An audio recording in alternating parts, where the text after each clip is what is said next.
Council of the City of Roswell. I'd like to invite our birthday girl, Alice Wakefield, to come forward and lead us in the pledge, if we'd all stand.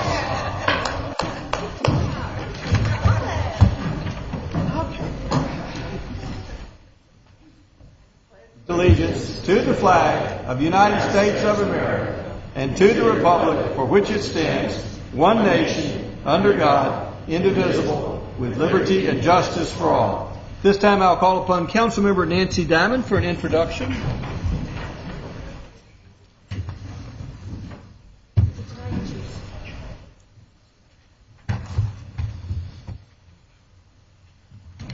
Thank you, Mr. Mayor. I'd like to bring Chief Ricky Spencer up here to introduce us to our new battalion chiefs and changes in the Guard explanations. Good afternoon. Tonight is a good night for the Roswell Fire Department. We have, with your approval, hired 3 battalion chiefs this year, and we have them here with us tonight. We'd like to introduce them along with our new deputy chief of the Fire Prevention Division.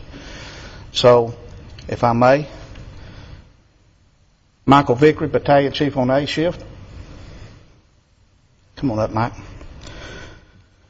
Mike's been with the Roswell Fire Department for 30 years as a part-time employee, a volunteer, a firefighter, a captain, and most recently our training officer at Rapstick. Mike applied for the job and was awarded the position of battalion chief, and for that we're very proud. And I'd like to introduce Mike's wife, Lisa.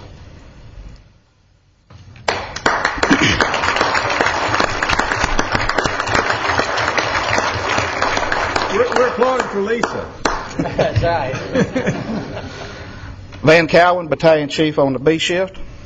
Van is also been with the Roswell Fire Department for 10 years as a part-time firefighter.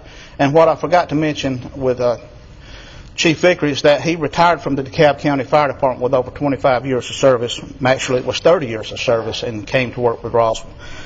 Van has been with us for 10 years as a firefighter. Van recently retired from the DeKalb County Fire Department with 25 years of service as a captain. And I introduce Van's wife, Cheryl.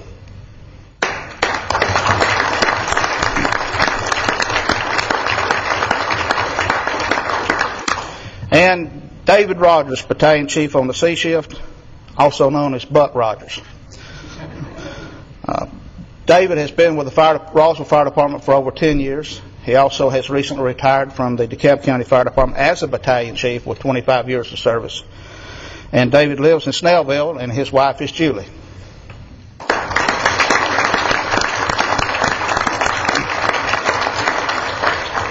And last but not least, our fire marshal, Paul Piccarilli, who has been promoted to the rank of deputy chief.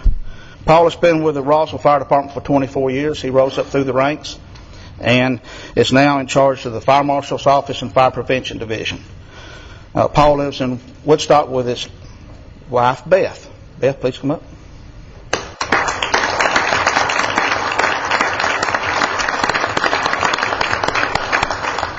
And as a tradition with the fire department, whenever you're promoted from one rank to the next and you wear that badge of courage, we'd like to have the wives at this time present the badge to their husbands.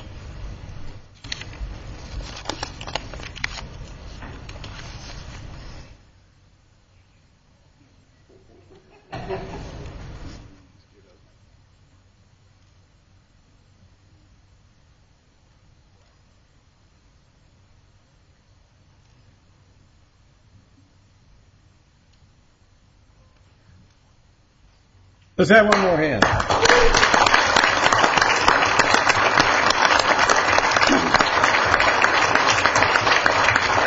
Mayor Wood, we're very proud of these 4 individuals. They mean a lot to us. They're going to mean a lot to the department. We're even going to make the Roswell Fire Department even better than it is now with these individuals on board. So if we could get a photo opportunity with Mayor and Council, I'd greatly appreciate it. Before I get stepped down, on behalf of the City of Roswell, I'm not going to welcome you because you're already been here for many years. But I want to congratulate you on this, and I want to thank you for some of you for returning from retirement. You look way too young to retire. You look like you've got a lot of miles left in you. I think the experience that you have given to this city in the past and that you bring to the city right now is great for our fire department, and will continue with what I believe is the best fire department in the state of Georgia. So again, on behalf of the city of Roswell, we're very proud of our fire department. We're proud to have you as battalion chiefs and our new deputy, and you have the full support of this council. You're working for a great city, great citizens, and a great fire department, continuing a great tradition. Thank you.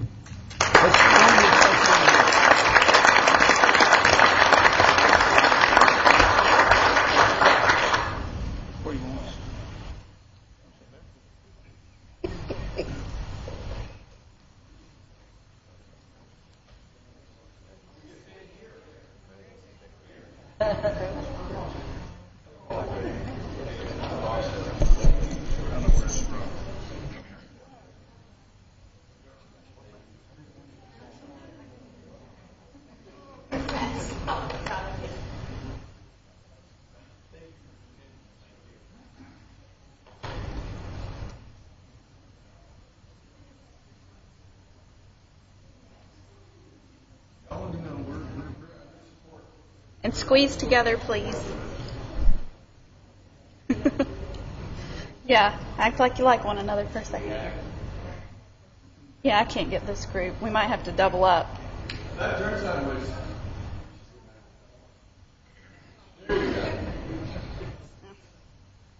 I can't stand on a bench right now, so. I don't think a lift would hold me right now, sir. I think I got it. Thank you. Good job.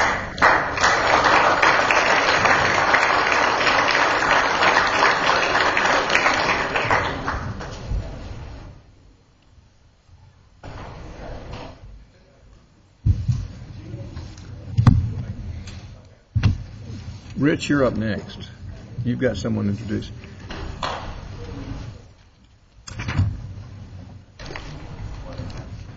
Next, I'd like to call Councilmember Rich DiPolito for an introduction. Thank you, Mr. Mayor. Mr. Asenbrack, would you please come forward and make an introduction on behalf of the Transportation Department?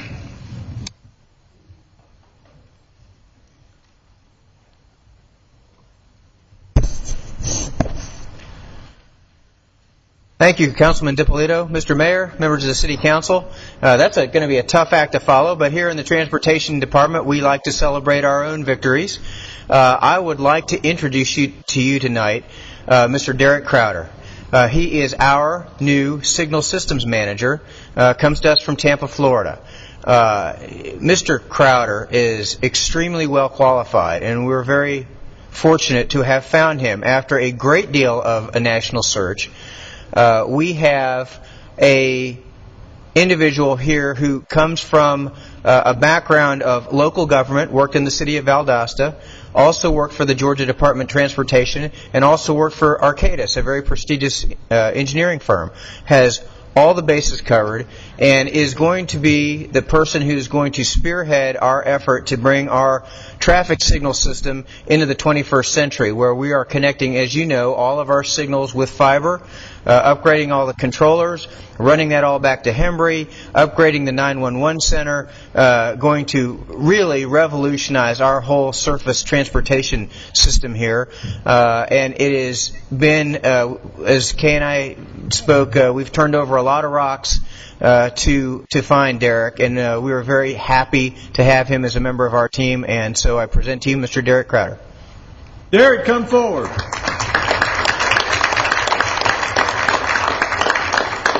Welcome to the city of Roswell. You're joining a very distinguished department, one that is doing great things. You've got the full support of this council, the full support of our citizens, and you're addressing the matter which is most complained about in the city of Roswell, which is dealing with traffic. And so within 6 months we're going to have the traffic problem solved? Ooh. Maybe 7. And then you can run for president of the United States. Oh man. Thanks. Welcome to Roswell. All right, thank you.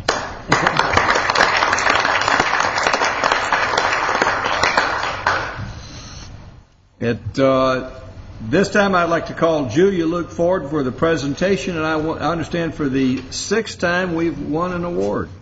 Sixth annual, 6 times in a row. This is really a good night for the City of Roswell and their staff. It is with great pleasure that I present to you our purchasing division, and I'm going to ask them to join me up at the podium. Richard, if you'll come forward, Sharice and Janine. I think the reason that our purchasing department does so well is neither I nor the council are involved. But we appreciate your support. But it is to honor them for receiving for the 6th consecutive year, in the name of the City of Roswell, the National Purchasing Institute Annual Achievement and Excellence for Procurement Award for FY 2010. Roswell is only one of 8 Georgia governments to receive this award, and only one of 56 cities in the United States. So this is a really big honor for us, and for it to be the 6th consecutive year, it is wonderful. Well, now, how many people have won this 6 years in a row? That I can't answer. I don't know You need to that run one. that to ground. Okay. You know, for bragging rights. I think All right. if you're going to brag, you need to get all that the information. out to it. Okay. Because I would think that that's even a more exclusive club. I agree with you.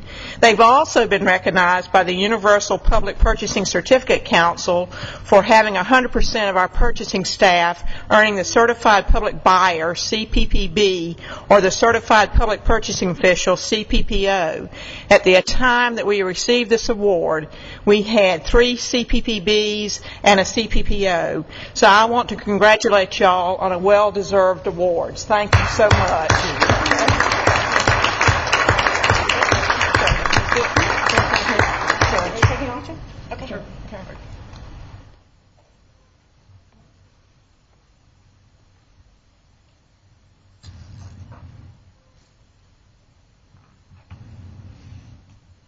Good job. Thank you. Now back to, we have a proclamation, and I'd like to call Bill Anastasio forward to talk about the Veranda Restaurant, who raised money for the Dream House. And before, are they here? Calling him back.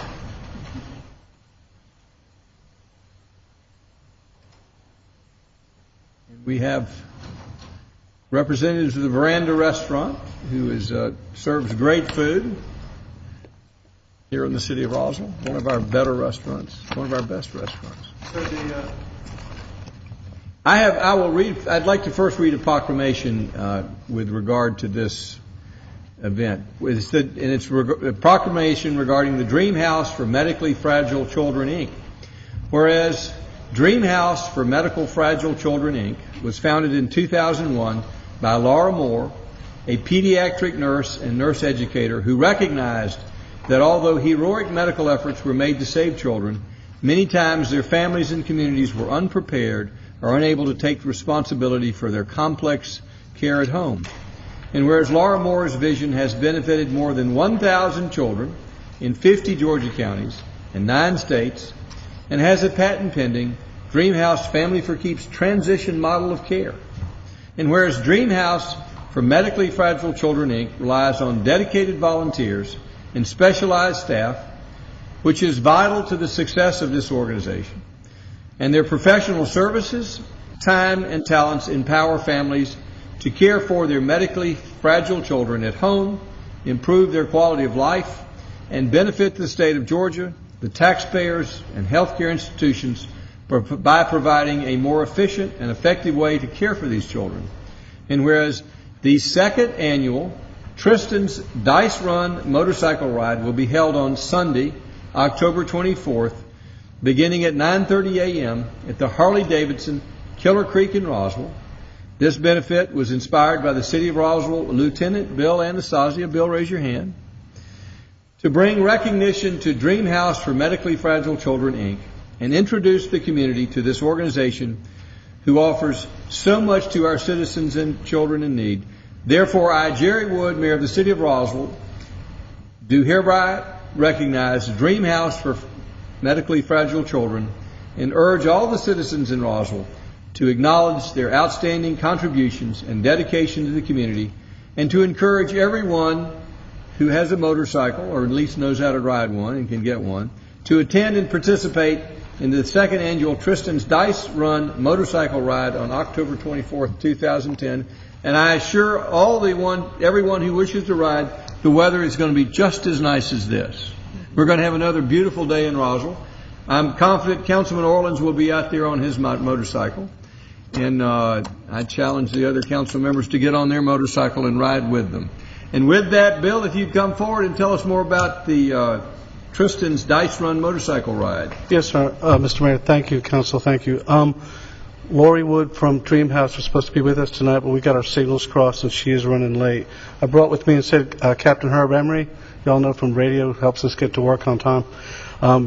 But Captain Herb and I today would like to present Dream House with a check for $625 for the proceeds from Tristan's luncheon we held on September 21st at Veranda. Mr. Pukish was called away, couldn't bring it himself, so he asked me if I would present it. So I'll have to, at some point in time, find Miss Wood. I apologize for her not being here, but the good captain and I The were money's here, and that's the key thing.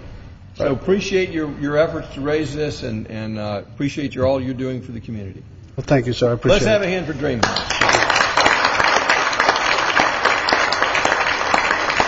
Thank you, Captain Herb Emery. And back to more mundane things. Do we have a motion to approve the consent agenda? Motion by Councilmember Becky Wynn. Do we have a second? Second. Second by Councilmember Dr. Betty Price. Does anyone in the audience have any questions regarding the consent agenda? All in favor of the motion, raise their hands. Passes unanimously. This time we'll turn to, where are we turning to? Community Development. Councilmember Betty Price to call the Community Development agenda. The first item, RZ 10-07595 Crossville Road, David Oliver Jazz Development, LLC, land lot 467, C-3C, Highway Commercial, conditional to C-3, Highway Commercial, removal of conditions. And Mr. Townsend will give us the details. Thank you, Dr. Price. This request is to remove 3 original conditions that were placed on a rezoning back in 1983. The conditions were that the structure would not house no restaurant, the structure would house no alcoholic beverage outlet, and at least 50% of the building by gross square footage shall be devoted to office professional use. This is an aerial photograph of the existing building, 595 Crossville. You can see an existing building which is 1 story and 2 stories on the rear facing west. There is sidewalks along the north and south portions of the building that allow people to access the lower portion behind. There are 38 parking spaces to the property. There is 1 access to Crossville. This is the zoning map of the subject property. You can see the North Georgia Bank building on the corner. We have office buildings to the east, retail across Crossville. Adjacent to the property, there is residential R4 zoning to the south. This is a view of the location of the building and its existing proposed sign. This is a front elevation of the existing building. The Planning Commission reviewed this application with the conditions recommended by staff at their hearing on September 21st. The staff's recommended conditions are included on this slide. They deal with controlling the square footage allowed for the restaurant of the subject property. The parking requirement for restaurants are in excess of those for retail or office, so we're trying to control the square footage of the restaurant, and that way making sure there's sufficient parking for the rest of the building to be occupied by either retail or office. There's a proposed condition related to interparcel access. There is a proposed condition related to the existing monument sign, which should be brought into compliance within 180 days from Mayor and Council approval. And there is a recommended condition that this site still have the limitation that no liquor or retail packaged beverage stores be allowed on the site. Those are the 4 recommended conditions that were reviewed and recommended by staff. I've got a question about condition number 2. And my concern is that if they don't get the interparcel access, what happens?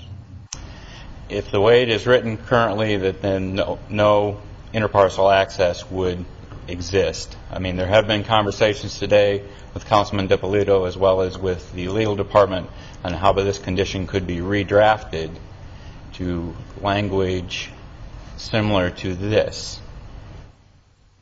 And no one has seen this.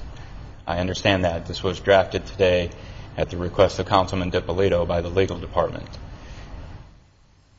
And Mr. Mayor, let me add that we had a discussion earlier, and this was created shortly before the meeting, so there wasn't time to get this out to the council.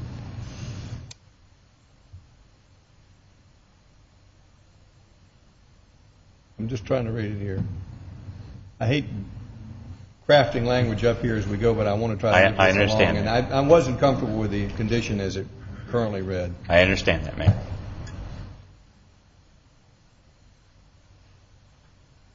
What determination would you make if they don't reach an agreement?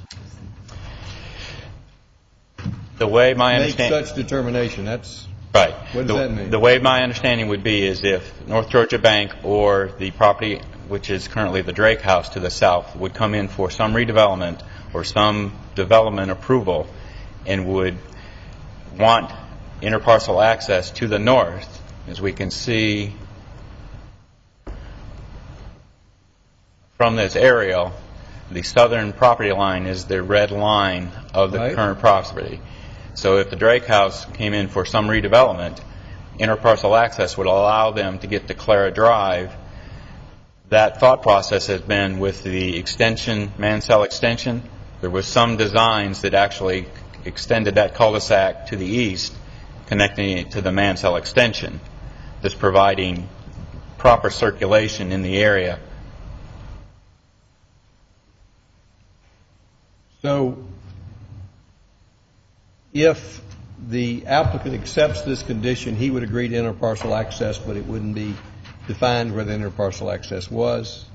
Yes. And so later down the road, if somebody else said they came in, we could impose interparcel access.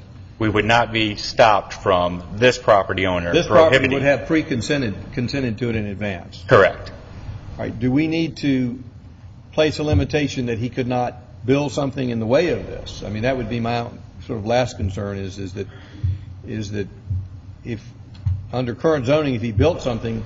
Under current zoning, he's not going to be able to get any more square footage on the property with his current parking limitations and building size. Well, is the applicant here? Maybe we can hear from the applicant his thoughts on this. Are there any other questions from council? Yes, Councilmember Wynn. Thank you, Mr. Mayor. Brad, in our packet, we had 6 conditions. Now we're going down to 4, am I correct? So what you show up on the screen are the newest and brightest and revised, most improved ones? Those are the latest and brightest, yes. Okay. Do you all have a definition for liquor or retail package store?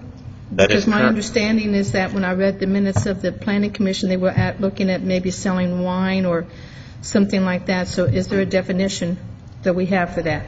The current code dealing with our liquor licenses does have a definition of that, and that's what we drafted to use. The retail package store is a particular definition in that section of the code. Okay, but that would still allow him, if he wanted to have a wine and cheese or something like that, he could do that? Correct. Okay, thank you. Other questions of council? Councilmember DiPolito.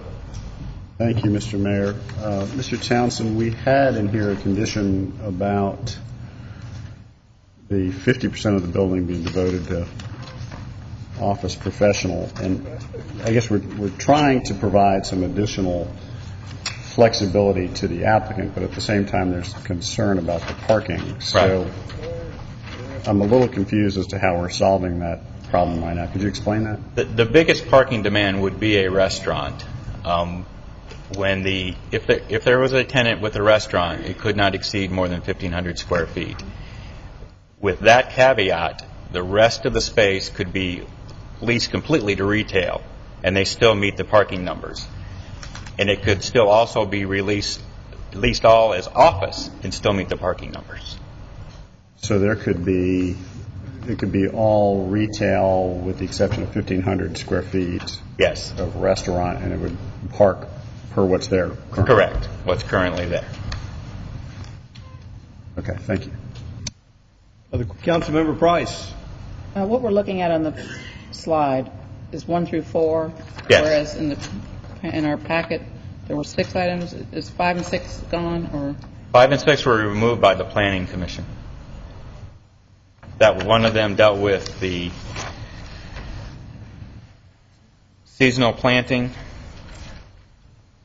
and the 50% office, the limitation on the 50% office. Those are recommended deletions by Planning Commission. so Planning Commission trumps staff? Is that what you're saying? I mean, I'm just curious as to the process, because you've got conditions, Planning Commission has conditions. Mayor and council trumps everybody. Exactly. Has staff backed off? You can choose any of those conditions or none of those Is conditions. staff no longer suggesting those conditions? Is that why they've been removed? Yes. So staff has reconsidered their position, Acquiesce to the Planning Commission's. and you're fine with that? We are. Staff's fine with that? Yes. So what we're seeing on the screen is the current melding of Planning Yes. Commission and staff. Okay, and then having read Planning Commission minutes, doesn't seem like they were having a real good time. It just seemed like a lot of strife, all those sort of non-business I friendly think things. they were enjoying themselves tremendously in my mind. I didn't get that sense, but I guess because there seemed to be a lot of disgruntlement, I guess I would really, I don't know if we're ready for the applicant's viewpoint, because I know that initially he wanted to just remove all conditions. That was and then his application. the next thing you know, we're adding 6. Right. So he was like, well, I'll just take my ball and go home, which I wouldn't have blamed him, frankly. So what we're at now is these 4. These 4, correct. And number 2 is being redrafted, or at least recommended redrafted like it was this afternoon. So number 2 becomes Why do we have to have anything there? I mean, why do we? dealing with interparcel access. Right. It is council's directive at least to provide as many interparcel access locations as we can. It provides a circulation pattern off of the main road, which solves or at least helps in alleviating some of the congestion. And if the applicant desires that and the other party's not willing, I mean, why does it involve us? Isn't it between them? What? It is between all 3 parties. We are encouraging you to do this. It would not involve us. I mean, we're saying, in making the concession to remove conditions, we're saying we'd like you to make a concession to say that if interparcel access becomes possible, I'll consent to it. Because again, we try to encourage interparcel access wherever we can. So, it's my understanding that the applicant wants that, so the issue is the other party. I'm not sure the applicant wants it or not. We haven't Okay. heard from him. I'd like to see interparcel access. Well, I haven't heard from the that was applicant. in the minutes, but okay. Let's move on then. Okay. Rich, did you have a question? I do. Thank you, Mr. Mayor. The limitation on liquor or retail package stores, is there a reason why we've isolated that particular use and restricted it?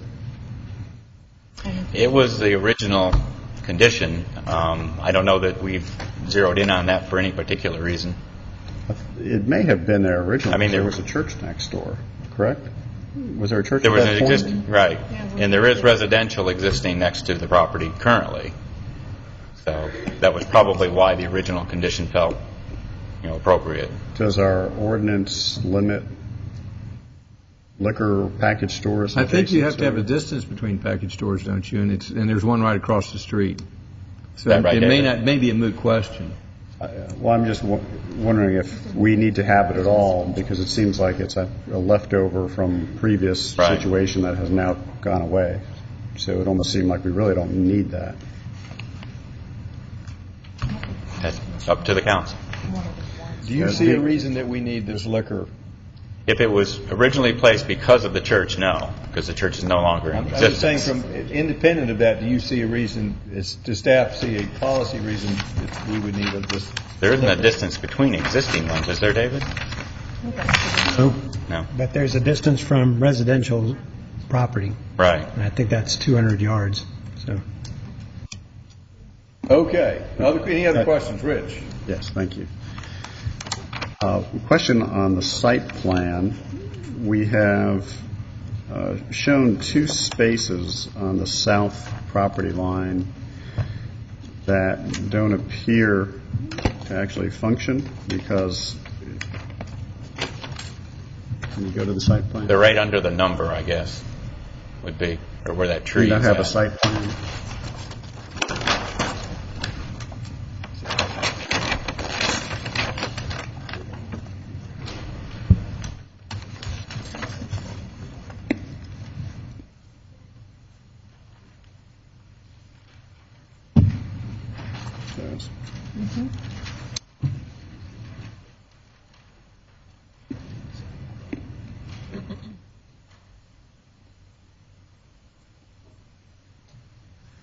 These two? Those 2 spaces, if there were cars parked head-on toward the building, Right. there's not sufficient distance for those cars to back up. So those are not actual. They're drawn as parking spaces, but I don't think And they probably actually. approved originally on the plan like that, but correct, inaccurate. If cars are parked here, these 2 spaces can't be utilized. And Right. That would be our interparcel access location if needed to That would be. be a good location for them. I guess the point is, there's actually 2 less parking spaces. We can't approve that because functionally it doesn't work. Right. So those need to come off the site plan. The other question I had was from, in order to have additional flexibility as far as the uses, is it possible to word condition 1 about the 1,500 square foot restaurant in a way that the planning director has some flexibility there? I know there's an administrative ability to alter, I guess, within 10% the number of parking spaces. Is that correct? Yeah. Am I saying that? Yeah, that's administratively allowed by the current code. But if we put in a hard and fast number of 1,500 square feet for a restaurant, if the applicant came in and had a 1,700 square foot restaurant, then he would have to come back through a zoning process? The way it's currently written, yes. Is there a way, Mr. Attorney, to add some flexibility there for the zoning director so we can, within reason, allow that, provided the parking is adequate? I would feel comfortable if you would give me a not to exceed number, if that's possible.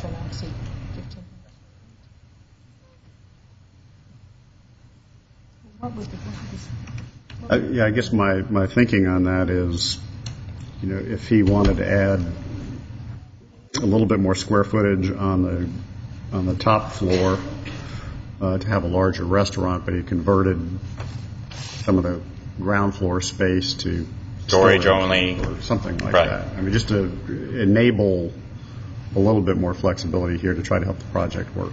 Right. And I think staff would be able to work with him if he brought tenants of such a nature to us that said, I need this to be able to work. I'm trying to work within your 10% of your parking numbers, and but with the way it is written, this would lock him in if that type of number.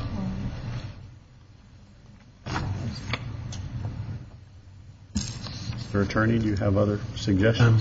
The only thing I can really think of is that you could put a provided that the zoning administrator shall be authorized to allow an additional number of square footage depending on parking and other uses within the building. Meeting the parking requirement, right? Yeah. But I don't know what that number would be. I don't know the calculations on all the tenant space, square footage, and parking requirements, so.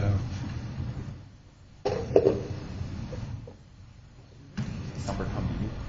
500 more feet? 1,000 more feet?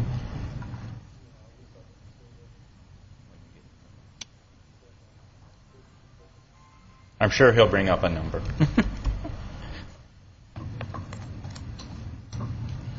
I guess we don't have an answer, but I guess I would like for us to consider that and see if we have a way to solve that riddle before the decision is made. Any other questions? This time we'll hear from the applicant. And my first question to the applicant, are you comfortable with all these conditions? And if not, which ones are you not comfortable with? My name's Dave Oliver. I'm the applicant. Not sure I can answer that. I didn't see these 4 conditions until just a minute when they put them up on the slide. We've talked about those in the Planning Commission. They were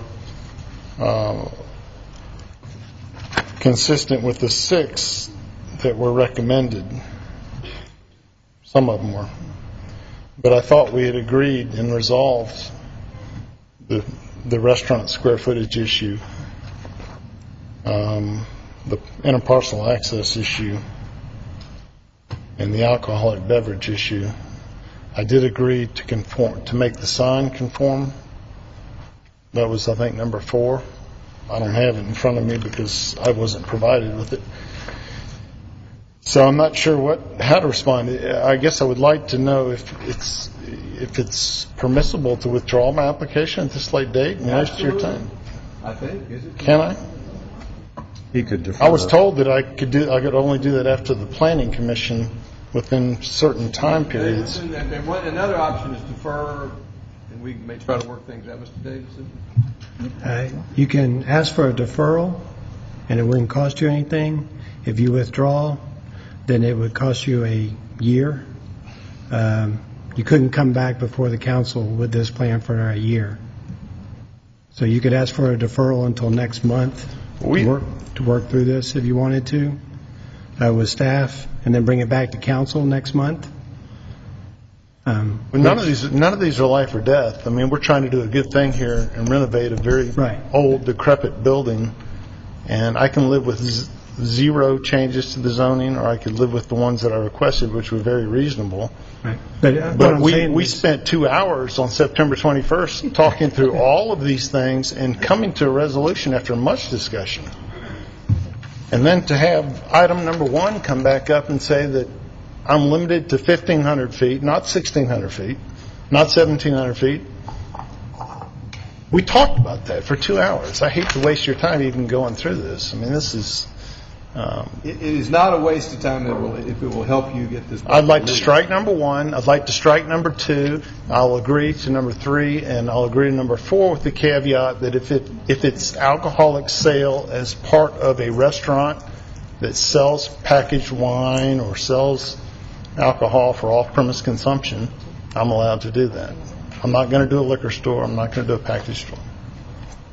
That's what we talked about, and that's what we agreed to on September 21st. Let me see if I've got a clarification. You're suggesting that you would either like to either withdraw it or have it approved with condition number 3 and condition number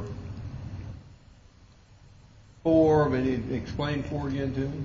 Well, if you have a restaurant like it's on the square, there's a new wine store that offers off-premise sale of wine, a wine bar, if you will. That would be permissible. In conjunction, that would be permissible as opposed to a straight liquor store or package store. The package store, you're saying you don't need... No package, no beer, no liquor or retail package stores, which I think it is limited to under our definition. Then that may be... I think you're already covered there, right? I may be okay. The one you're talking about is actually 2 separate addresses, and that's the only way he can do that under our ordinance, is he has a restaurant with consumption on the premises, and then he has a wine shop, which is a separate address. I think that's state law driven. Well, this language would prohibit you from being able to do that because it would be a retail package store. So the way it's worded right now, this number 4 would not allow you to have the sale of the bottles of wine. You could pour it on the premises, you just couldn't sell it by package. It's not that big a deal. I mean, you're fine with basically 3 and 4. Correct. But you'd rather withdraw it than have it with 1 and 2. Correct. Questions? Council, have any questions? Councilmember Diamond. On the 200 yards restriction, would that, I mean, if we didn't have condition 4, would the 200 yards prohibit the wine sale? Do we know how far that is? I have no idea what the distance is from there to the residential. Find out. it to the structure or the property line? I think it's to the structure.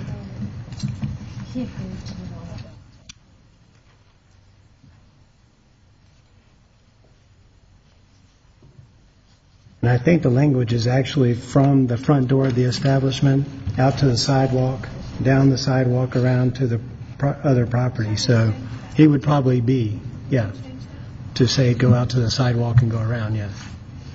So if the sidewalk doesn't go to the Drake House property behind it, then he would go out and around, and he would be more than 200 yards.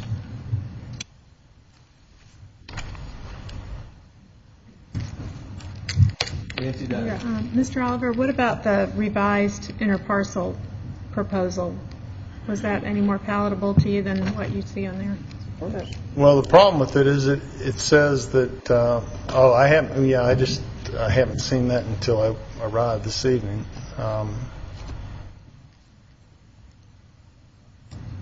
What if we did this? Try to make it. I'm trying to get something, work out something. Pull up the site plan where Rich pointed those two parking places you couldn't use.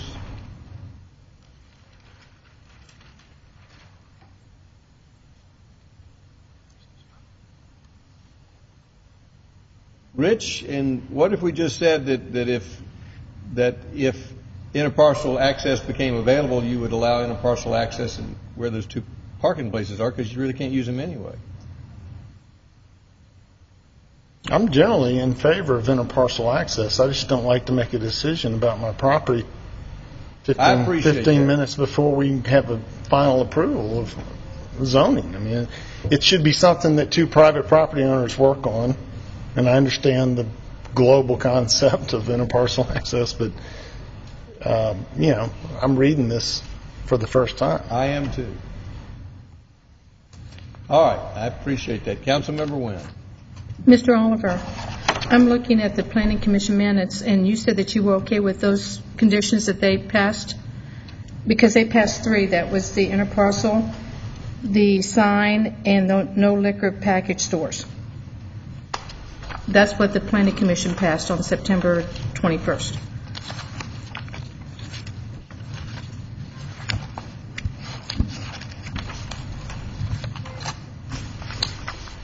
Mr. Mayor? Councilmember Price. Yes, ma'am. Are you okay with those three? Yes, Well, that is okay. The current one's actually gentler on him because it said instead of prior to any business license, it actually gives a certain amount of time, doesn't it? Well, that was the issue that I had in the Planning Commission. What was your understanding when you agreed to the interparcel access to the Planning Commission? Maybe we can get back to The one that was in the Planning Commission. The problem I had with it is they said unless you agree to the interparcel access, you can't get a business license. That doesn't work. I'm sorry. No. That's not what it states. That's not what it states. But that does not. No, this is okay. Yeah, what it states in the minutes from the Planning Commission did not say that. It says issuance of a business license was contingent on your ground sign, on your signage, not for the interparcel access. But we talked about that prior to this meeting as well, that I would have 180 days from council's final approval. What is it specifically? What would you agree to? What would you find acceptable as far as a condition on interparcel access? What we've said here in the Planning Commission's recommendation. Repeat that for me? The owner developer shall be required to review the possibility of interparcel access with the Bank of North Georgia, period. Okay. And you're fine with that? Good.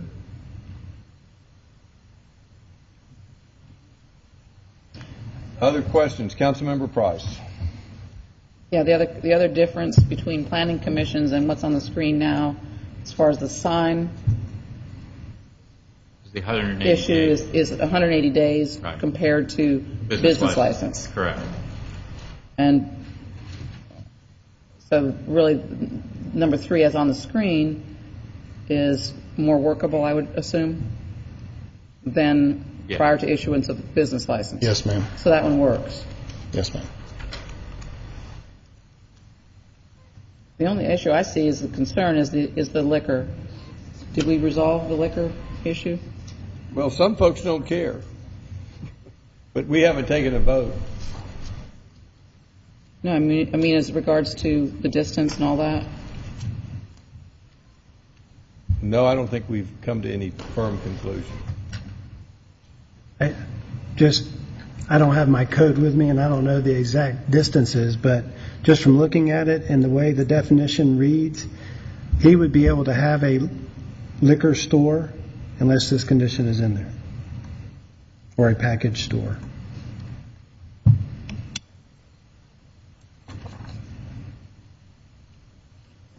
But the only thing he really wants is a potential wine packaging. Can you condition it for whatever you may want, if that is acceptable? We have a retail beer and wine only license that doesn't include liquor. Is that more workable to what potentially could be there? I hear from the applicant, he doesn't have a problem with 4, but I also hear from Rich, he doesn't have a problem removing it, so. The original issue I had was the 1983 zoning condition said no, the structure would house no alcoholic beverage outlet. And I didn't know if that meant I couldn't do a sub sandwich shop that sold a beer with a sandwich. I think it. That's why we changed the language to this. But the intent, and however y'all want to word it, is I don't need to do a liquor store, if that's what you want to protect yourselves from. I'm not trying to do a liquor store, but... Other questions of council? Councilmember DiPolito. Thank you, Mr. Mayor. I'd like to go back to the interparcel access issue. I think that's important on this particular piece of property because there's an opportunity to provide access out to Crossville Road for some of the internal properties. There's also an opportunity for this property to potentially get access down to Clara Drive and down ultimately to Highway 9. So I think this can work in everybody's best interests, and one of the things we're trying to do in the transportation department is provide alternate ways for people to get around rather than just get on the highway. So to the extent we can provide opportunities for connectivity and additional interparcel access, I think that's very important. The concern I had about the interparcel access condition that was given to us was that it was a requirement before you had a business license. I don't think that is appropriate, but I think it would be appropriate to have some level of commitment that in the future, if that opportunity arises, that the applicant would be amenable to it. So there's no requirement to convince Drake House of it or Bank of North Georgia. It's just saying if in the future they're willing to do it or those properties redevelop and they want to do it, then you would allow that. So personally, I think it's in everybody's best interest, and I tried to work with legal to come up with some wording that would be an obligation or a commitment to do that in the future, but not necessarily make any requirement as of today. It doesn't really burden the property, in my opinion. So I realize we're seeing this for the first time, and there's some issues that are up in the air. If you want to take some time to think about it, I certainly would be open to deferring this to 2 weeks or next month, whatever would be appropriate.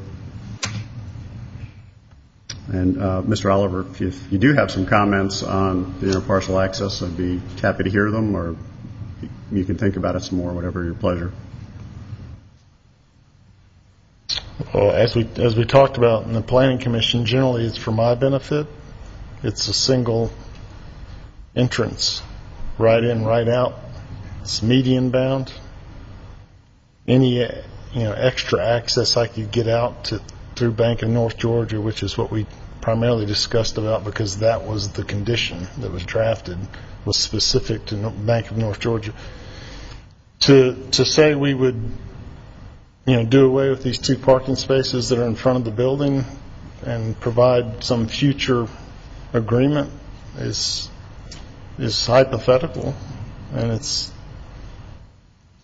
is hypothetical, but those 2 it's great for everybody except it's great for everybody except the person that leases that space that has now a cut through. It's the Mansell connector in front of their space. Is that you're talking about connecting to Highway 9? Is that what I heard? Well, it would connect out, it would have to eventually go through some property and then out to Clara Drive and then down Clara Drive to 9. So the pediatrician that I'm trying to lease the space to that has young children walking across my parking lot is now going to be looking for cars cutting through from Highway 9 to Crossville.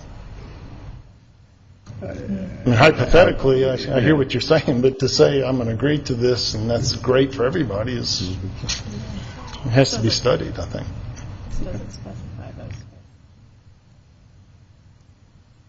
I think that's a valid point. I think there's 2 spaces, as I pointed out before, not actually parking spaces, even though they're drawn that way. You can't physically put a car in there and have the other ones work.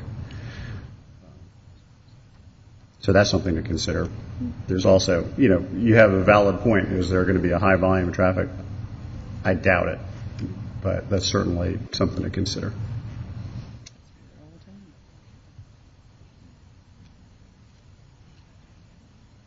All right, yes, Councilmember Price. What we're looking at on the screen now, I think, is really pushing the applicant to make a decision that may not be in his best interest, and I just think it's really unfair for us to ask him. That doesn't limit it to one, opening, and how many parking spaces would he lose, and therefore other business license wouldn't be able to be issued because there wouldn't be adequate parking. I don't think this is well thought out, and I don't think we should insist upon it. All right, other questions? Any closing words from the applicant? We're going to have an opportunity for public comment, and if there's any rebuttal, you'll have an opportunity. I'm good. Thank you. Anyone in the public have any questions or comments? Just let me find out from the applicant where we stand on your wishes.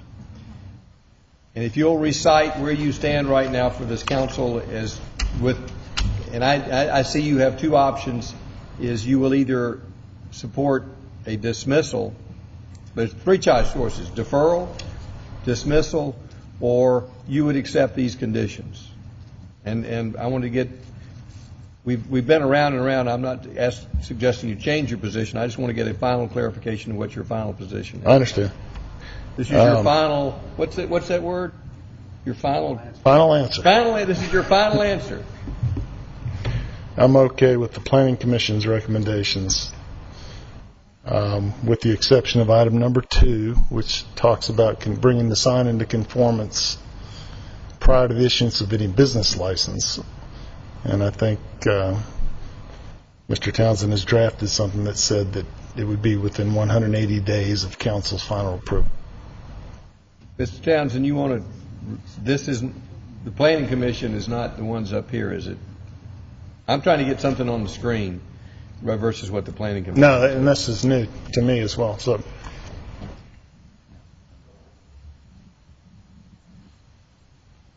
that's not what the Planning Commission agreed to either.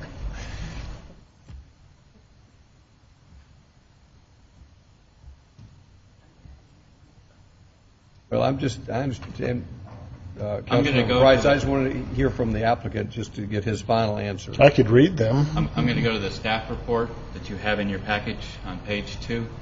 That's what he's looking at also. Right. Okay. Which were how they were originally drafted. So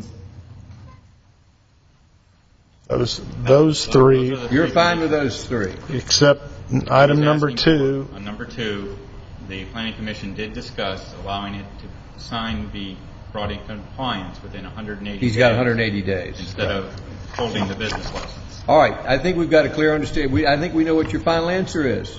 Good. Thank you very much. Last comments from council before we entertain a motion from Councilmember Price? Councilmember Price, do you have a motion? I do. I'd like to move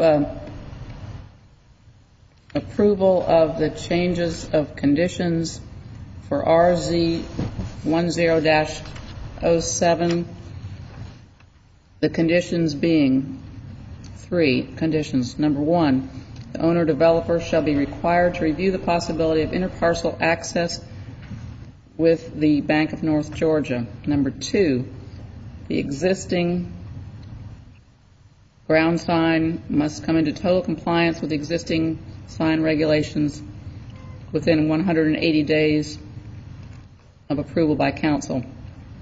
Number 3, no liquor or retail package store will be allowed on this site.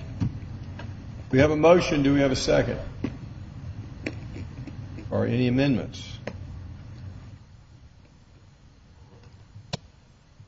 We have a motion. Do we have a second?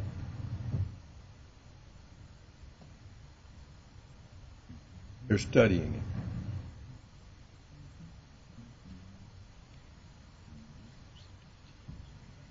it. Are you all still studying, or does no one wish to second it? We have no second. Motion fails for lack of a second. Is there any other motions?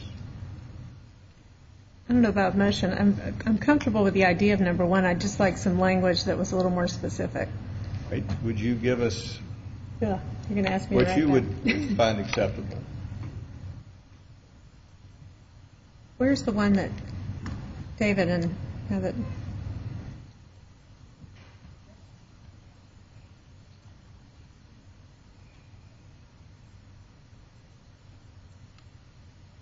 This was the language discussed this afternoon. I mean, this doesn't quantify where that space would be. Does not. And it doesn't require that it would happen if either party on the other side isn't interested. Correct. It just gives a commitment from this property owner that if such time interparcel access from either of those owners was desired, there would not be an impediment from this property owner in getting it. I guess, Mr. Oliver, you need to be comfortable with this. And so my question for you is this something you think you could be comfortable with if we defer it for a little while and you have a chance to evaluate it, or you're just not comfortable with this at all? Okay. And what part is it that is concerning you, if you don't mind? Need to be on. Sorry. As general as we're trying to make it, because we don't know what we're trying to do, makes it that much more dangerous down the road. If somebody comes back to me and says, you gave approval, it's like a blanket easement over your property. So I would actually like it to be very, very specific that it connects to Bank of North Georgia's property. The problem is they don't want that. Mm-hmm. So it's really probably. And now the alternative would be where my property line shifts to the west, and we talk about these 2 spaces closer to my building or the back side of my building. I don't know that works now or in the future. I mean, we just don't know. So you can't say that I'll allow approval and then defend yourself later on for something that I agreed to do. It just needs to be very, very specific when we're talking about things like this, and we're not in a position to do that. Mr. Dippolito, do you have any ideas on how to be specific about an easement next to Bank of North Georgia? Well, I had suggested those 2 spaces we had been talking about previously, but apparently Mr. Oliver is not in favor of that, which I think would be the best place for it. We could define 2 spaces over by the Bank of North Georgia, but then there's a loss of 2 parking spaces. So, but it would benefit him if he lost those. So what if we said this? What if we said that he would, in the event that Bank of North Georgia agrees to interparcel access, he would give up 2 parking spaces adjacent to Bank of North Georgia to create a connection? I would do that today if Roswell would relax the parking code by 2 spaces. I'd support relaxing the parking space by 2 spaces. Mr. Dippolito, what do you think? You're my architect on this, council.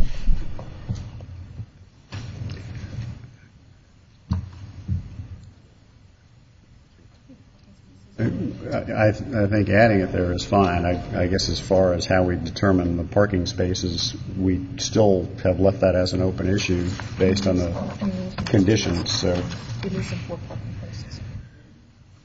I'm not exactly sure where we are on it, which is why I was suggesting a deferral. What to I'm saying figure is, this out. for however many parking spaces he has, we would, if he gives up 2 parking spaces for interparcel access, we'd give up 2 parking spaces from what our minimum requirement was. It's not what the absolute number is. Just saying, you give up interparcel access, you give us 2 parking spaces, we'll give you 2 parking spaces. Personally, I would be in favor of that. I think that would be good for the city and for both of the properties. Can staff come up with some appropriate language? We pass this thing, generally speaking, you come up with the exact language for that? Staff probably has that authorization with the current language allowed under the zoning director of the 10%. With 10%, it's 3.8 parking spaces. So, well, this wouldn't be discretionary. This would be, if he gives it up, he gets it. and I think staff understands the full intention of the council that that's how it would be handled. Ms. Price, do you want to try another run at a motion? Yeah, I was just going to ask a question. Looking at the this big sheet, whatever that is it possible that that interparcel access goes to the end of the parking lot and out that other? Councilmember Price, because we don't have an agreement with Bank of North Georgia and we don't know what their plans are, I think you need to float it. You need to have a floating 2 parking places rather than a definite 2 parking spaces. Gives you more flexibility to work with Bank of North Georgia. You know, to flip it. Is there a parcel number there, or because we don't know that that's always going to be Bank of North Georgia? Well, we can say that currently owned by the Bank of North Georgia. All right.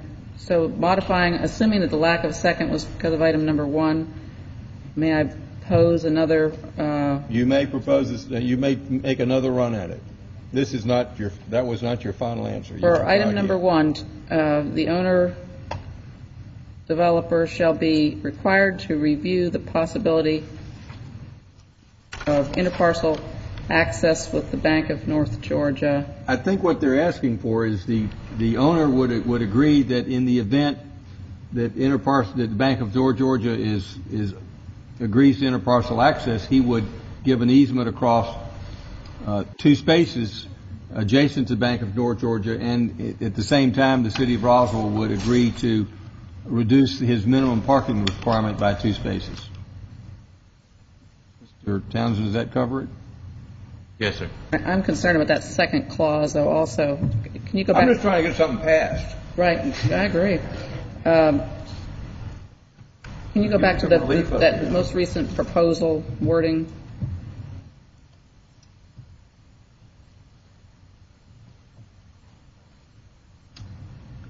I think if you try to work with that, we're going to be here another 3 hours. All right, the owner developer shall be required to review the possibility of interparcel access with the Bank of North Georgia and agree to in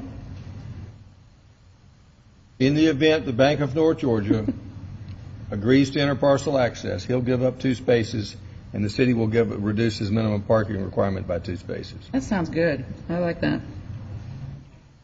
Was there anything else that needed to be on that? We're hearing comments now. What else do we need to add, guys? Girls? No. I hate to muddy the water on this since we're getting so close, but is 2 spaces adequate for interparcel access? It's only 18 feet.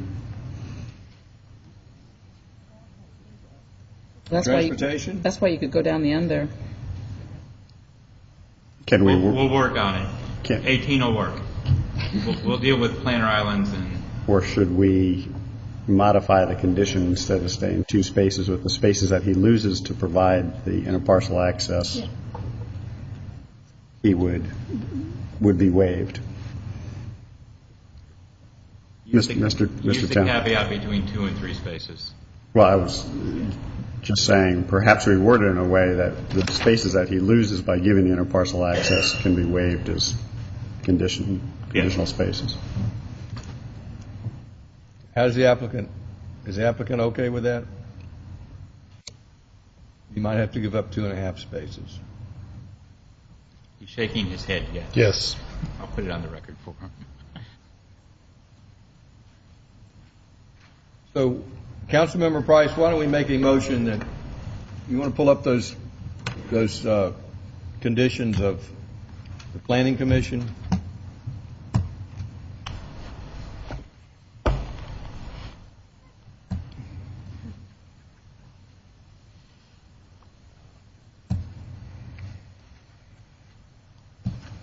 conditions being, I've got it here.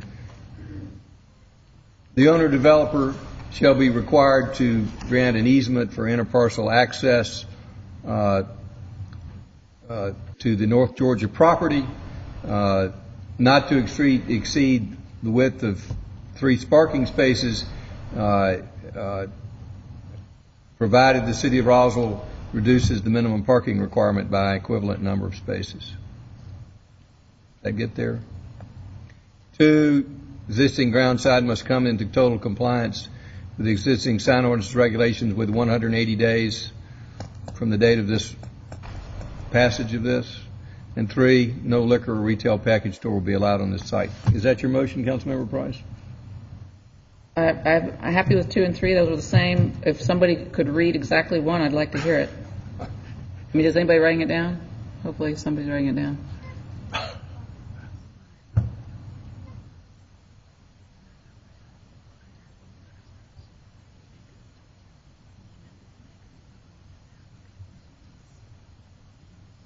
Townsend, if you'll come up with some language based upon what I read, what I said. I'm going to try. The owner-developer shall review the interparcel access for the Bank of North Georgia. The bank agrees. In the event that the bank agrees, the applicant will be allowed to agrees to interparcel access.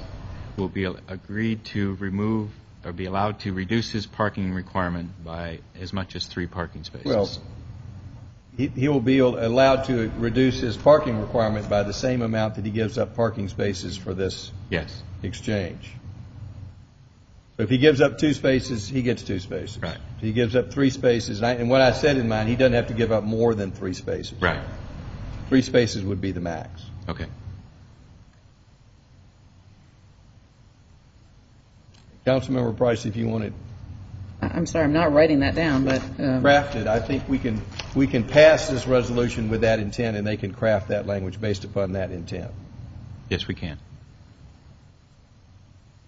It's hard to come up with. I mean, I still hate to. And he'll review it before it gets signed by me. Okay, if the applicant trusts that we can make that happen, I make that as a motion. We have a motion. Do we have a second? Now, this is your second final answer. You still have an opportunity to withdraw this motion if you're not comfortable with that motion that was made. Do you wish to exercise that option to withdraw your motion, your petition? No, sir. All right, we have a motion and a second. Further discussion. All in favor of the motion, raise their hands. Passes unanimously. Thank you, sir. Appreciate your patience.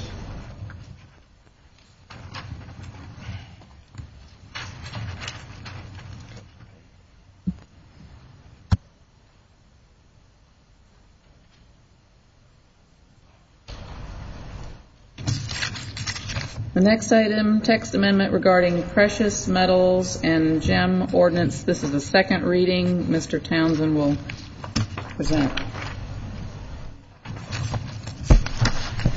This was a proposed text amendment regarding the precious metals and gems.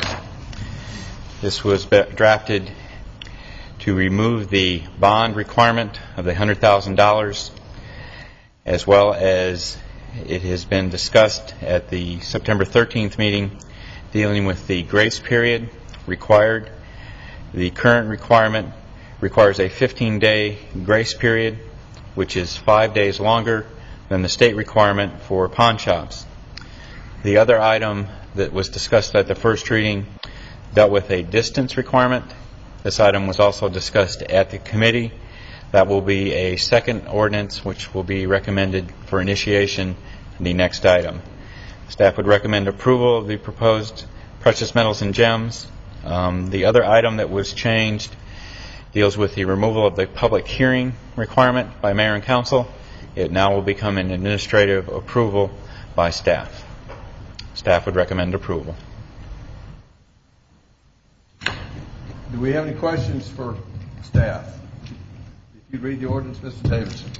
Thank you. This is an ordinance to amend the City of Roswell Code of Ordinances dealing with precious metals and gem dealers by the deletion of their performance bonding requirements and the deletion of the requirements for a public hearing by the Mayor and City Council, adding an appeal process to the Mayor and City Council for any denied license for a precious metals and gems dealer. Now therefore, pursuant to their authority, the mayor and city council adopt the following ordinance to remove requirements for a performance bond in the public hearing. Also change the license approval from mayor and city council to the city administrator and include an appeal procedure of denied licenses to be heard by the mayor and city council. Chapter 10, Article 10.4, Precious Metals and Gems Dealers of the Code of Ordinances of the City of Roswell is amended as included herein, text of which is incorporated herein by reference, and if approved, this would be the second reading. Would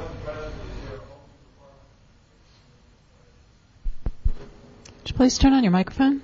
Thank I you. apologize. The question was, is there a requirement to hold the precious metals that they bring in before they melt them down for a time period? Under this ordinance, it will be 15 days. Is that, how long do you have to hold things under the pawn shop ordinance? 10 days. 10 days, so it's 5 days longer than pawn shop. Correct. Thank you, sir. Other questions? Do we have a motion? Move to approve the text amendment regarding precious metals and gems as read by Mr. Davidson. Do we have a second? Second, motion by Councilmember Price, second by Councilmember Wynn. Is anyone in the audience have any questions or comments? Any further discussion by council? All in favor of the motion, raise their hands. Passes unanimously. The next item is RZ10-09, proposed initiation of a text amendment to the zoning ordinance regarding distance restrictions between precious metals and gem dealers' locations and pawn shops and or check cashing locations. Mr. Townsend. Yes. This is requested by the mayor and council at the committee meeting. This would add the initiation for the separation between pawn shops, check cashing locations, and approval of precious metals and gem dealers. The limitation would be similar to that placed on the pawn shops and check cashing, a minimum of 5,000 feet between those locations. Staff would recommend approval of the initiation. It will be advertised, be reviewed by the Planning Commission, and brought back to the mayor and council for first reading. Council have any questions? Councilmember DiPolito. Thank you, Mr. Mayor. Mr. Townsend, is this an extension of the pawn shop ordinance, or is it a separate ordinance and we're just including those in the distance requirement? The precious metals and gems under Chapter 10.82 is separate from the pawn shop, or the separation requirement that we put in. I think that was like 10.42 or something like that. All right. So we're using the same distance requirement. Yes. Plus, we're not just saying gem dealer to gem dealer. We're also throwing in everything, or adding in. Yes. Pawn shops and check cashing and so forth. Okay, thank you. Other questions? We have a motion. Councilmember Price. Just a comment. I know the reason this all came up in the first place was because we were surprised that council had to act upon a precious metals and gem application, and we noticed that the bond was excessive and that it couldn't be administratively handled. And somehow that's morphed into this particular new text amendment, which I guess was discussed at committee and it had some support. But I don't feel like I can move to approve that. So in order to avoid having to make a motion in a negative, I'm just going to not make a motion. Does anyone else wish to make a motion? Move to approve. Motion by Councilmember DiPolito. Is there a second? Second by Councilmember Diamond.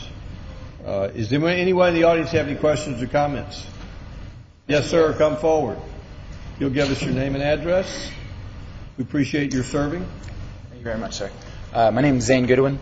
I didn't necessarily catch it clear that you're changing from 5,000 feet down to something else, or totally killing it to 0 feet, or I didn't catch that.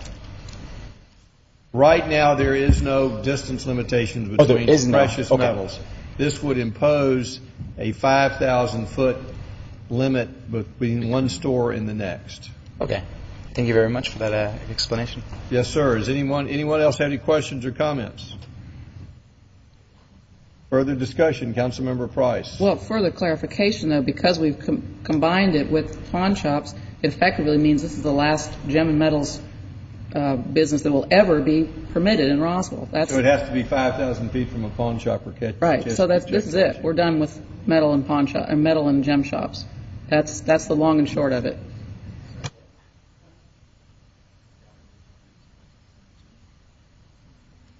We have a motion and a second. Any further discussion? All in favor of the motion, raise their hands. That's Councilmember Diamond, DiPolito, and Nguyen in favor. All opposed. Councilmember Price opposed. Initiation passes 3-1. Next item, please.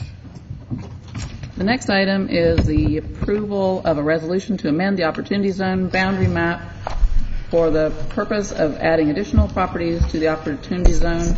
Alice Wakefield. Thank you, Councilmember Price. Yes, we're asking for this body to approve a resolution that we will then forward to DCA, asking for an expansion of the Opportunity Zone boundary. We have 4 properties that we would like to be considered. The first... Alice, if you got a map, you can show. Thank you. The first is the Mill property, which is, of course, located in historic Roswell. This property shows signs of economic disinvestment and repairs that are needed that are a blighting influence.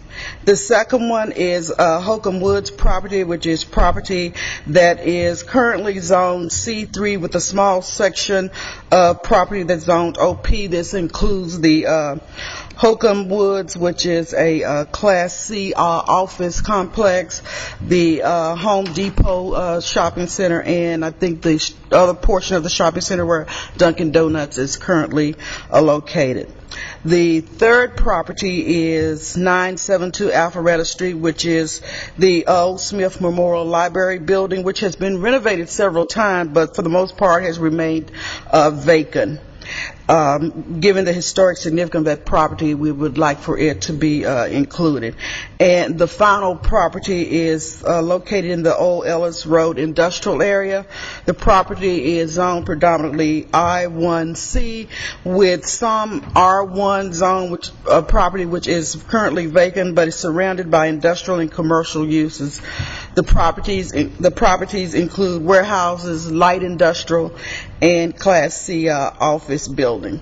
So again, we would ask that Council approve that resolution, and we would then forward that and the pertinent information to DCA for consideration. The only one I had any questions about was the old library, because it's sort of a fine line between why that is included in the adjacent properties or not, and I'm just trying to look for the... Well, it's mainly because the property is, we want some incentive for someone to go in and to reuse this property. As I mentioned before, it's been renovated several times. For the most part, it has remained vacant. It is currently of historic significance, and we believe that, again, this will be an incentive to I just know incentivize that piece of property. It'd be a hard sell for me if I was up there. I'd like to include the entire city of Roswell in this. If it was up to me, we'd all be included. I just know that that'd be a hard sell for me. Any other questions or comments? Councilmember Diamond. Alice, this is just our request, correct? DCA has the final word? That's correct. Do we have a motion? Yeah, let's run it up the flagpole, see if they salute it.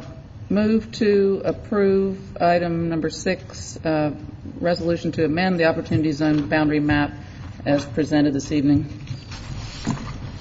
Motion by Councilmember Price. Do we have a second? Second by Councilmember Nguyen. Does anyone in the audience have any questions or comments? All in favor of the motion, raise their hands. Passes unanimously. The next item is approval of an ordinance to amend Article 14.3, Special Events of the Code of Ordinances of the City of Roswell. This is the second reading. Alice Wakefield, please.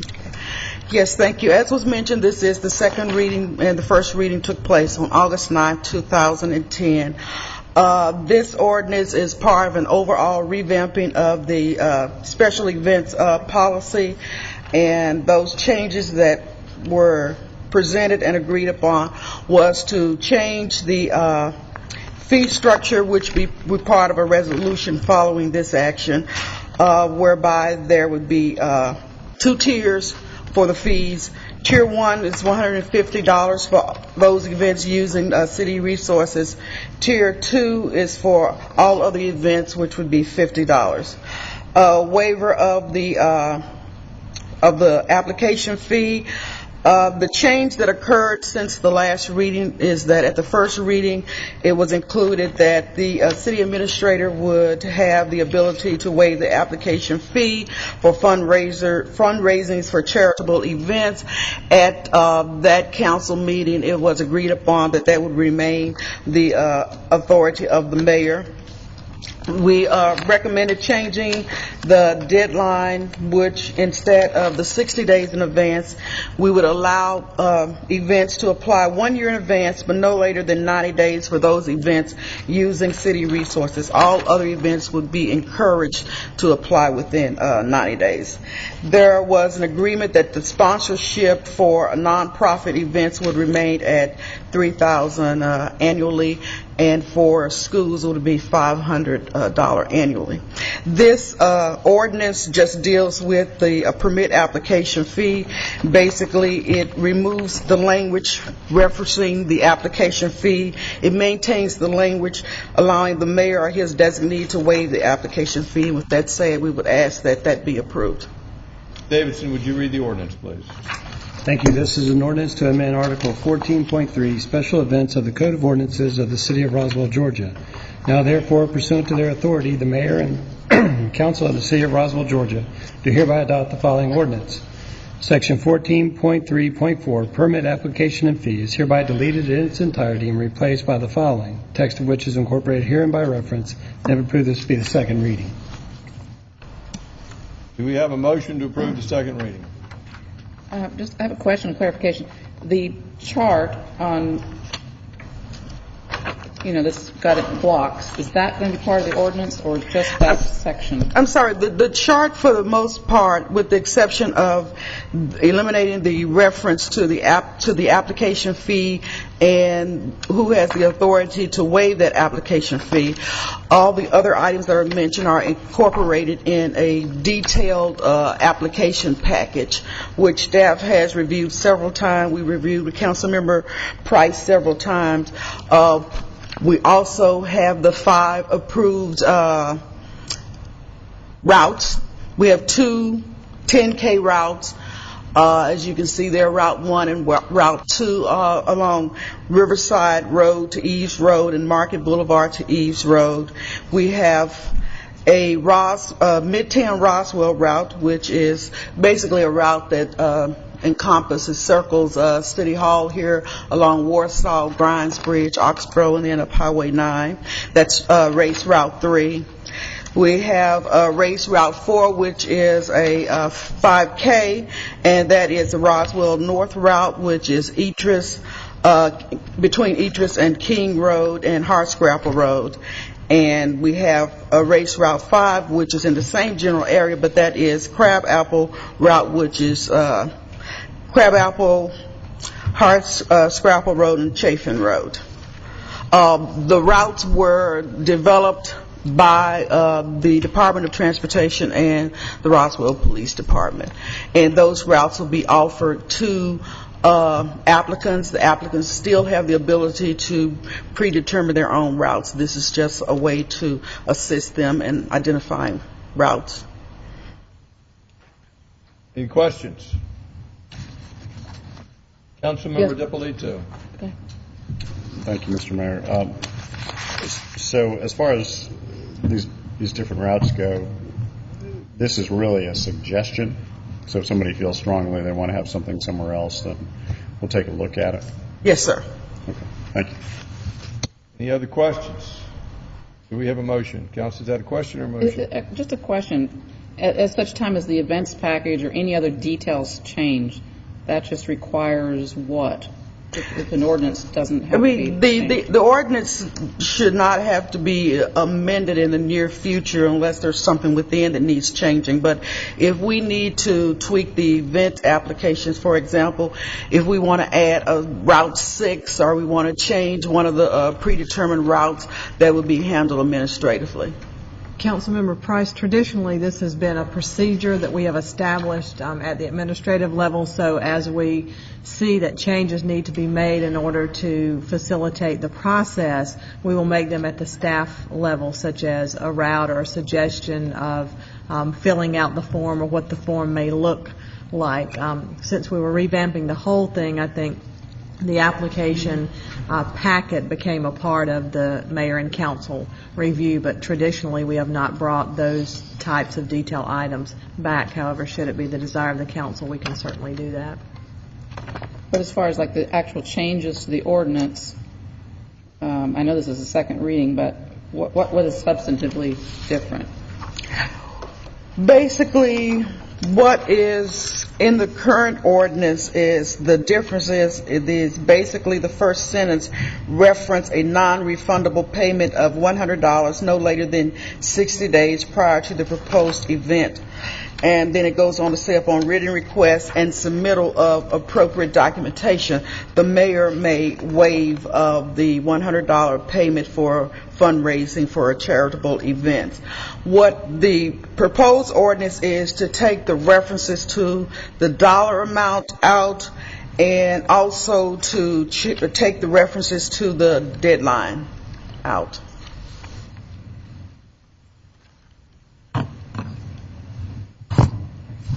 Okay, so all of the changes are in the events package, and would that come before council ever, if there were changes? The events package? Application? Well, as we would handle, again, that administrative. If we did a significant revamping of the program, we would bring that back to committee. Okay, thank you. Any other questions? Do we have a motion? Move to approve the second reading of the ordinance to amend Article 14.3 special events. Motion to approve by Councilmember Price. Is there a second? Second by Councilmember Diamond. Does anyone in the audience have any questions or comments? Any further discussion by council? All in favor of the motion? There was a comment out there. Was there a comment or question from the floor? Yes, come forward, please.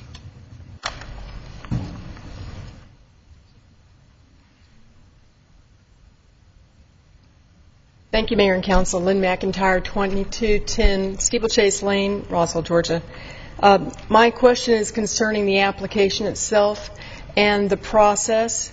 Is there a request for all applications to be for the entire year of all nonprofits to be submitted simultaneously? In the case of the Chattahoochee Nature Center, for instance, do you want them all at once? And is the application already ready for submittals? Alice, can you answer the question? That's entirely, if this is approved, it's entirely up to the applicant. Given that you can submit 1 year in advance, we can take all your application. The revised application will be available tomorrow morning. Any other questions? Second part of that question is the 90-day rule, because our events start with February, so we're approaching that timeline. And the races in particular are the suggested sites for those races, and ours, of course, is along the river, so that would be an exception. And I understood from your question, Councilman DiPolito, that there were exceptions allowed along different courses, so I'm understanding that that would be allowed in the case of situations like that. Is that what everyone else heard too? Let me answer that. If you. Councilmember Price. The idea behind the set routes is really predictability for our services and also for what it's going to cost the entity, doing the event. In your case, we know that it's different, and that's different. Right, same old place. But it does help in other groups that they know exactly what it's going to cost them because we know how many personnel it will take. All right, just want to be clear and precise and get it together. Thank you. Any other questions or comments? We had a motion and a second. Any further discussion? All in favor of the motion, raise their hands. Passes unanimously. The next item, approval of resolution to establish an application fee related to applications for special events. Alice? Yes, this is the resolution establishing the application fee for special events. The fee that is proposed within this resolution is $150 for events that use City of Roswell resources and $50 for events that make no use of City of Roswell resources. Any questions? Do we have a motion? Move to approve. Motion by Councilmember Price to approve the resolution for fees. Is there a second? Second by Councilmember DiPolito. Is there any questions from the audience? Any further discussion by council? All in favor of the motion, raise their hands. Passes unanimously. Does that conclude your agenda? It does. We have a recommendation for the city attorney to discuss matters of personnel and real estate. Do we have a motion for closure? Motion by Councilmember Wynn. Is there a second? Second by Councilmember Diamond. All in favor of the motion, raise their hands. Passes unanimously. We have a work session in room 220 on transportation. Everyone here is invited. I'm sure you'll be excited to hear all about transportation. And we're... And stormwater. Oh, it's going to be a really exciting meeting. And mid-year budget adjustment, even more exciting. Transportation, stormwater, and budget. Does not get any better than this, people. Died 3-1. Diamond seconded it after.